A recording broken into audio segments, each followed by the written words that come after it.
warahmatullahi wabarakatuh. Waalaikumsalam warahmatullahi wabarakatuh. Yang terhormat Bapak Yodi Rudianto SEMM selaku dosen pengampu hukum bisnis dan semua teman-temanku yang ada di sini. Sebelumnya perkenalkan, kita dari kelompok 5 ingin mempresentasikan hasil diskusi kami. Perkenalkan, nama saya Diana Sari. Perkenalkan, Nur Fadila. Nama saya Muhammad Isa Dilan. Nama saya Kansa Kamilia. Nama saya Sabrina Dipamadia. Nama saya Laura Ahdania. Nama saya Septia Ferdianti. Dan akan dilanjutkan untuk presentasi yang slide pertama oleh Saudara Septi. Yang pertama yaitu pengertian kepailitan. Kepailitan adalah keadaan di mana debitur tidak mampu membayar utangnya yang telah jatuh tempo dan dapat ditagih. Diatur dalam Undang-Undang Nomor 37 Tahun 2004 tentang kepailitan dan penundaan kewajiban pembayaran utang UU KPKPU.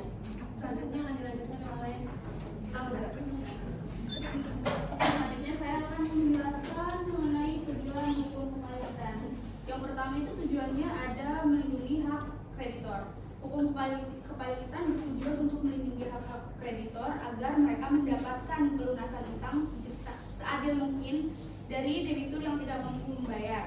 Dalam proses kepailitan, aset debitur akan dikumpulkan dan dikuidasi atau dijual untuk kemudian dibagikan kepada para kreditor sesuai dengan porsi piutang masing-masing.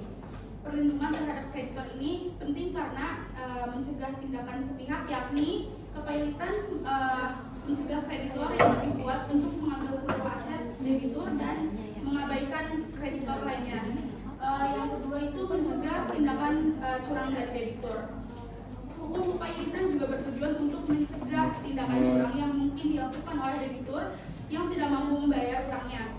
Beberapa contoh tindakan curang yang dapat dicegah antara lain itu pengalihan aset, selanjutnya penghilangan aset, dan yang terakhir itu ada pembentukan utang fiktif. Dengan adanya hukum kepailitan, tindakan-tindakan curang tersebut dapat dicegah dan dihukum sehingga keadilan bagi semua pihak dapat ditegakkan.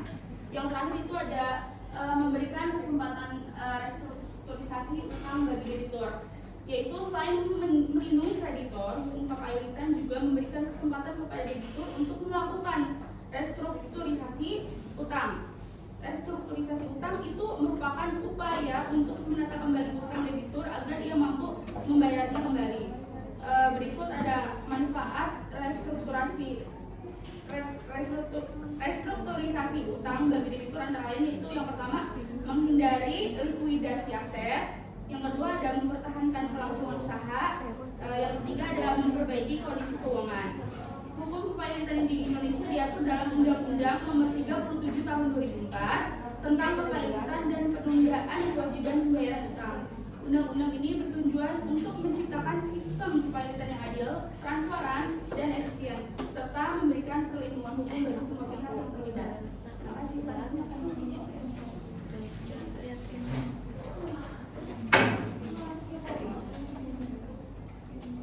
Selanjutnya ada asas hukum kepailitan. Asas hukum kepailitan ini merupakan fondasi penting dalam penyelenggaraan proses kepailitan. Hal ini membuktikan bahwa asas hukum kepailitan ini terbagi menjadi beberapa poin. Yang pertama ada keseimbangan. Hal ini perlakuan adil bagi semua pihak, baik itu debitur maupun juga kreditor. Selanjutnya ada asas kelangsungan usaha yang diartikan itu mendorong keberlanjutan usaha debitur. Selanjutnya ada asas keadilan, yaitu keputusan yang adil dan tidak merugikan salah satu pihak maupun dari debitur dan juga kreditur. Selanjutnya itu ada asas integrasi, yaitu kesatuan antara hukum material dan formil dalam sistem hukum kepailitan. Dengan hal ini atau dengan memahami asas-asas hukum kepailitan dan menerapkan asas-asas hukum kepailitan, diharapkan proses kepailitan ini dapat berjalan dengan adil, efisien, dan memberikan manfaat bagi semua pihak yang terlibat. Ini ada proses hukum kepailitan. Menurut Undang-Undang Nomor 37 Tahun 2004 tentang kepailitan dan penundaan kewajiban pembayaran utang, bisa disebut UU KPKPU. Proses ini melibatkan kreditur untuk mencapai penyelesaian utang yang adil dan teratur. Langkah-langkahnya seperti yang pertama ada syarat pengajuan kepailitan.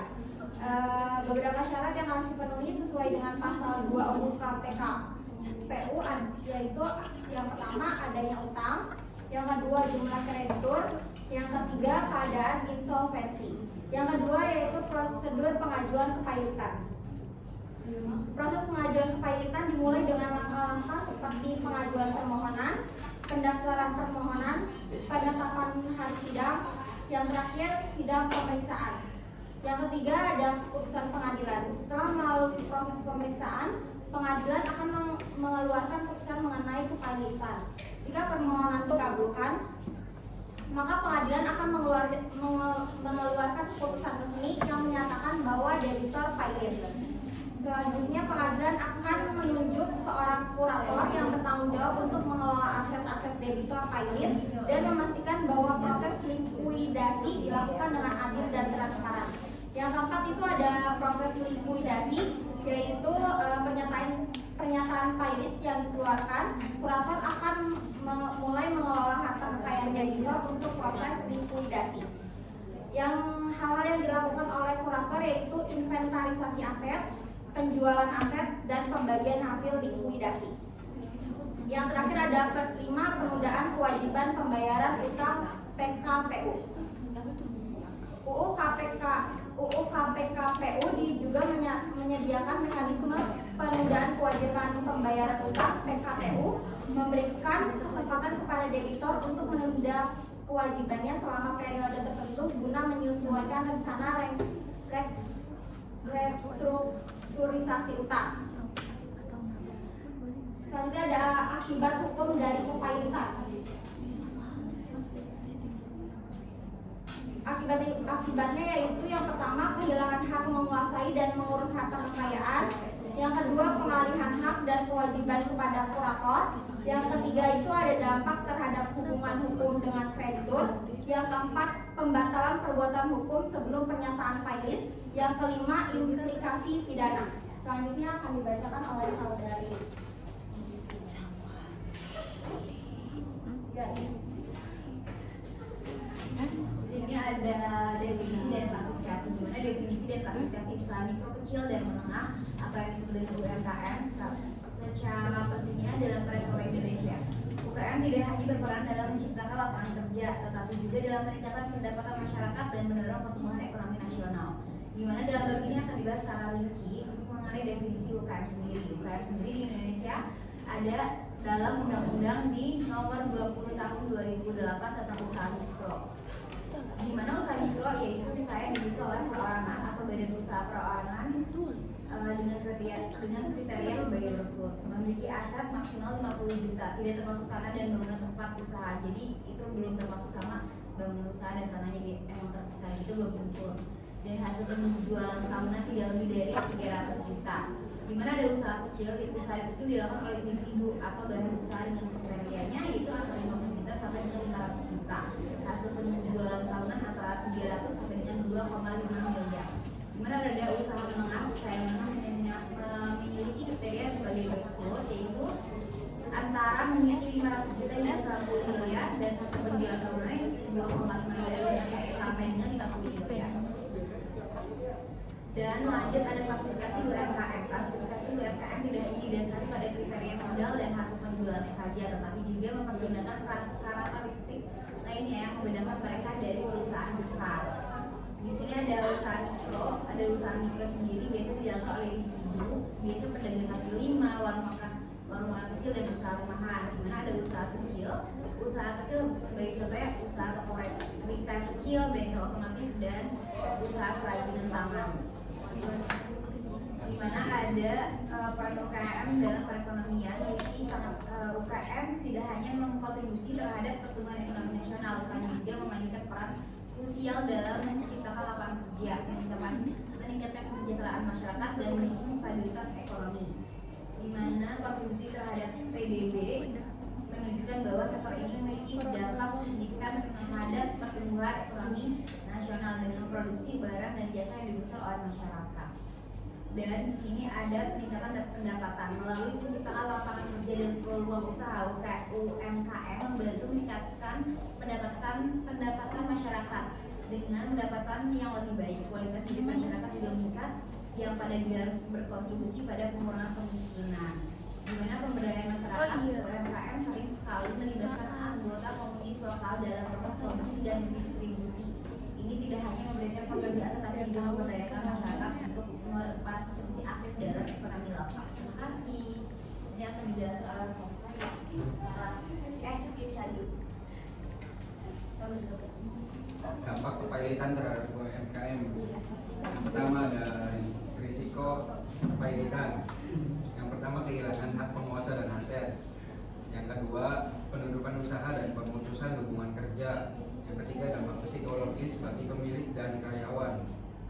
Yang kedua ada kerugian finansial, adanya penurunan pendapatan dan aset. Yang kedua biaya hukum dan likuidasi. Yang terakhir ada dampak sosial, kehilangan pekerjaan dan mata pencaharian. Yang kedua ada stigma sosial.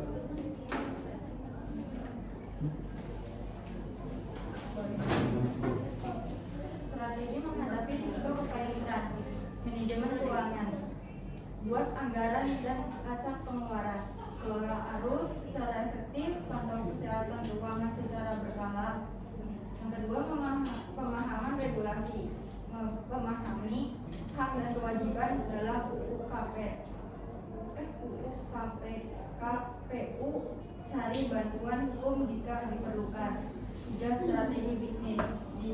Verifikasi produk dan pasar, jaga kualitas produk dan layanan, beradaptasi dengan perubahan dan pasar.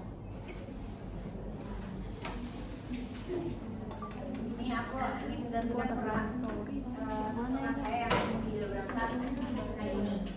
Di mana ada kesimpulan sendiri, yaitu rekomendasi di atas bertujuan untuk menciptakan lingkungan yang lebih mendukung bagi pertumbuhan dan berkelanjutan UMKM di Indonesia dengan penguatan kelembagaan, peningkatan akses pembiayaan, dukungan teknologi, penyederhanaan regulasi, pembangunan jaringan bisnis, serta pengembangan data yang akurat. Diharapkan UMKM dapat lebih siap dan menghadapi tantangan kepailitan dan berkontribusi secara signifikan terhadap perekonomian nasional. Upaya kolaboratif antara pemerintah, lembaga keuangan, organisasi non-pemerintah, dan pelaku usaha sangat dibutuhkan untuk mewujudkan tujuan. Segitu presentasi dari Bapak kami. Apakah ada yang perlu ditanyakan? Boleh. Mana bisa?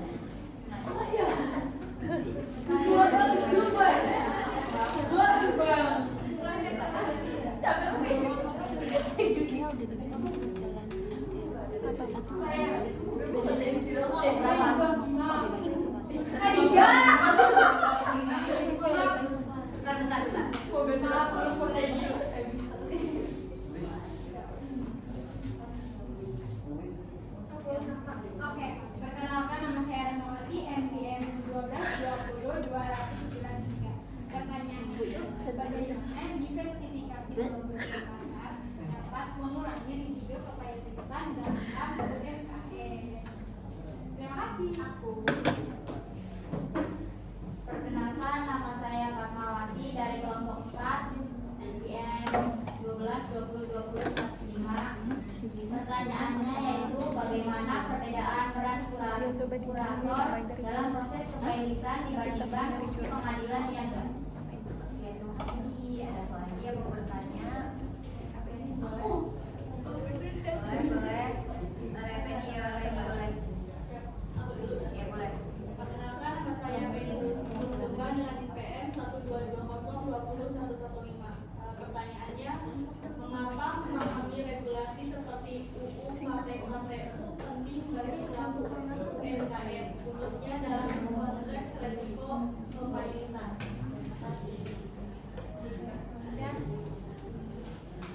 Boleh. Perkenalkan, nama saya Eka Suryani dengan NPM 12-2020-106 dari kelompok 3. Pertanyaannya, apa hubungan antara asas dengan usaha dan asas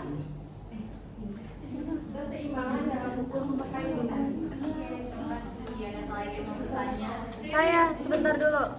Bentar.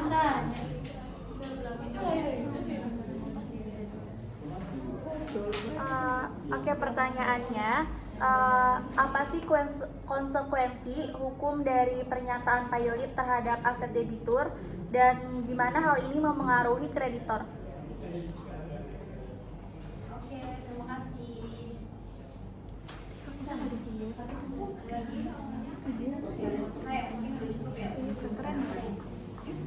kasih ya, sesi pertanyaan ditutup. Izinkan untuk diskusi.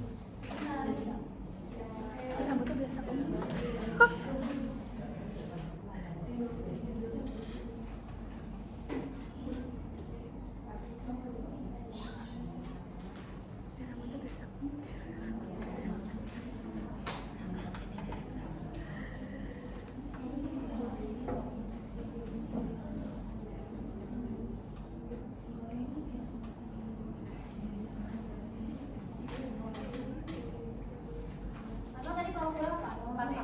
4. Oke, izin menjawab untuk pertanyaan dari Agnes. Tadi kan pertanyaannya apa hubungan antara asas kelangsungan usaha dan asas keseimbangan dalam bentuk kepalitan ya?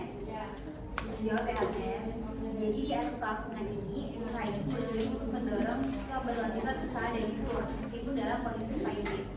Sedangkan asas keseimbangan sendiri memastikan perlakuan adil bagi semua pihak, baik debitur maupun kreditur. Dan kedua ini berperan dalam menciptakan solusi yang mempertimbangkan kelangsungan usaha debitur tanpa mengabaikan hak kreditor. Ya, terima kasih Agnes. Menjawab pertanyaan yang pertama, tadi pertanyaannya kan bagaimana perbedaan peran kurator dalam proses kepailitan dibandingkan pengadilan niaga. Tugas kurator ini mengelola aset debitur dan menjalankan proses likuidasi setelah adanya putusan pilot. Sedangkan kalau pengadilan niaga ini memiliki fungsi untuk memproses, memverifikasi dan memutuskan permohonan pilot yang diajukan oleh kreditor atau debitur. Terima kasih. Ya, sama-sama. Yuk, ikut yuk.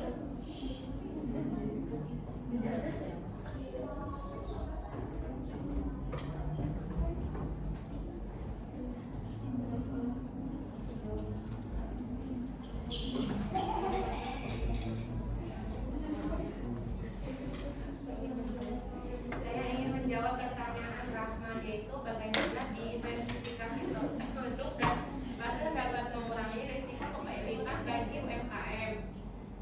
Diversifikasi produk dan pasar membantu UMKM mengurangi ketergantungan pada satu jenis produk atau segmen pasar tertentu. Ini menciptakan sumber pendapatan alternatif dan meningkatkan fleksibilitas bisnis untuk bertahan dalam kondisi pasar yang tidak stabil atau perubahan permintaan konsumen. Terima kasih.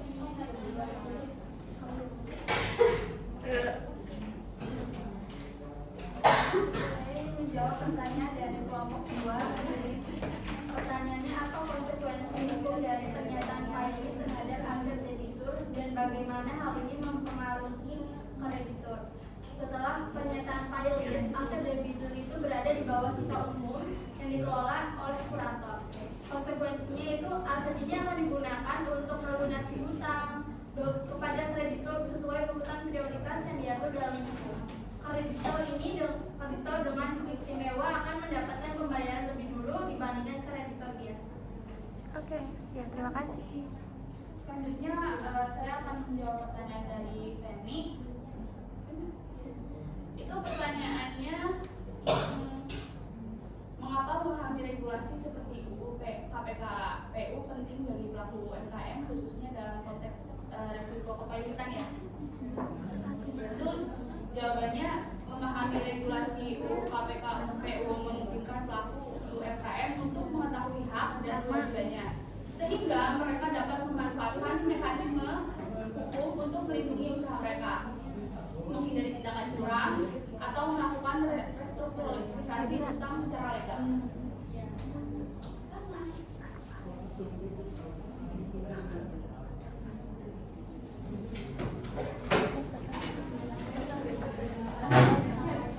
Sebelumnya terima kasih atas perhatiannya.